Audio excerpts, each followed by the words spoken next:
Star Wars The Rise of Skywalker is now just 43 days away from its official release by writer and director J.J. Abrams and Chris Terrio, as well as creator George Lucas.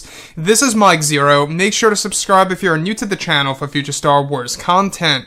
Now, one thing about Episode 9 that a lot of fans are very intrigued about is, of course, exactly how JJ is going to utilize all of the different twists and turns in this movie, and exactly how it's going to benefit the characters of Rey and Kylo Ren from start to finish of this movie, to see exactly where things are actually going to lead to by the very end of Episode 9. And on top of all of this, we do know that J.J. Abrams has a plan in place here in order to really change elements of the past 8 Star Wars movies to really give the fans a unique and original experience when it comes to Episode 9. Now, on top of all of this, these past couple of weeks or so, we've been learning a whole lot more about this film, and when it all comes down to one of the concept art descriptions, this is where things begin to get very exciting for Episode 9. Now, specifically, what's really intriguing about all of this is that shot descriptions consisting of a sequence where it's explained that Kylo Ren is said to be inside of his chambers, where he is meditating through the ways of the dark side, where he has both Vader's helmet and his broken lightsaber by his side. The room that Kylo Ren is inside of is described to be dim with tons of Sith relics, and that they are standing on shelves in the background. Kylo is described to communicate with Darth Vader's melted helmet, where strange whispers can be heard in the distance, where it's explained that Kylo Ren is communicating with Darth Vader's Sith Wraith, where in reality it's explained that Palpatine was really the one to be acting out as Darth Vader for years to manipulate Kylo Ren from the unknown regions. It's explained that Palpatine masked himself to be the Sith Wraith of Darth Vader to twist Kylo Ren further to the dark side of the Force. Additionally, it's also explained that Vader's Sith Wraith actually does exist and was created by the Dark Acolytes, where a part of Vader's persona was said to manifest into the form of a Sith spirit that is described to be located over at the Dark Spire, which is said to be one of the origin sites of the dark side of the Force. A place that has been around for 1,000 years or so, and even during the Old Republic era. So let's go over a couple of parts about this. Now, the thing about Episode 9 here is that we can already tell that JJ is trying to really offer a lot of different revelations in the film that we would have never expected to see in the Skywalker saga. Now, this really does change how we view The Force Awakens. You guys may recall that in The Force Awakens, there is a scene in which Kylo Ren is talking to Darth Vader's melted helmet, how he states, show me, the ways of the dark side, everything related to the darkness.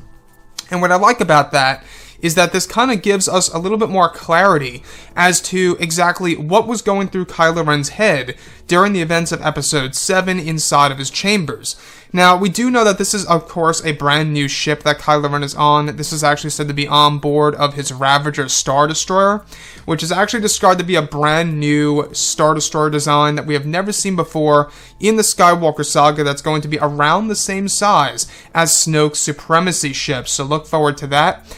Now, I also want to go over the fact that Palpatine was the one manipulating Kylo Ren for years on end, even while Snoke was Kylo Ren's master.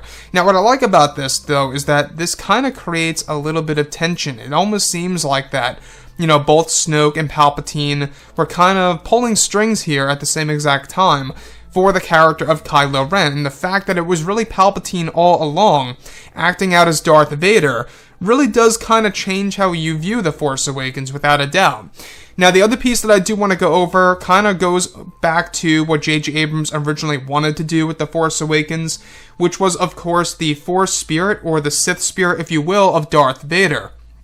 Now, what's really intriguing about this is that the Sith Wraith of Vader does indeed exist within the Star Wars universe, starting off with The Rise of Skywalker, since JJ is going to be using this movie as a foundation to create new Star Wars lore that we have never seen before in the Skywalker saga, where it's actually explained that the Dark Acolytes are the ones who created the Darth Vader Sith Wraith, also known as a Sith Spirit, by keeping a part of Darth Vader's persona alive.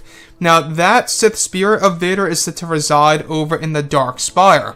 Now, that is actually said to be the large castle-like structure that Kylo and the Knights of Ren will travel to, not just to get his helmet pretty much pieced back together into one piece, but also as a way to discover the very depths of the dark side of the Force, to really show the fans exactly, how JJ wants to make this by far the darkest Star Wars film there is out of the entire Skywalker saga. saga, and that really is going to be a big deal for fans around the world. The fact that JJ's really trying to make this darker than that of Revenge of the Sith really does tell us that he's trying to be very ambitious with this movie, and he's really trying to do something unique and new with Episode 9. So, like I say, this movie does have a lot going for it. It does have the opportunity to mark itself down as the best film of the sequel trilogy itself. It really does. But we'll have to wait and see exactly how it all is going to be executed together on the big screen and how J.J. Abrams is going to put things in a certain direction for this movie. Anyways, guys, drop a comment below. Let me know what you think about all of this in the comments. And if you guys did enjoy the content for today, do make sure to drop a thumbs up on this video to support the channel. I thank you all so very much for the kind support, and I'll catch you guys next time.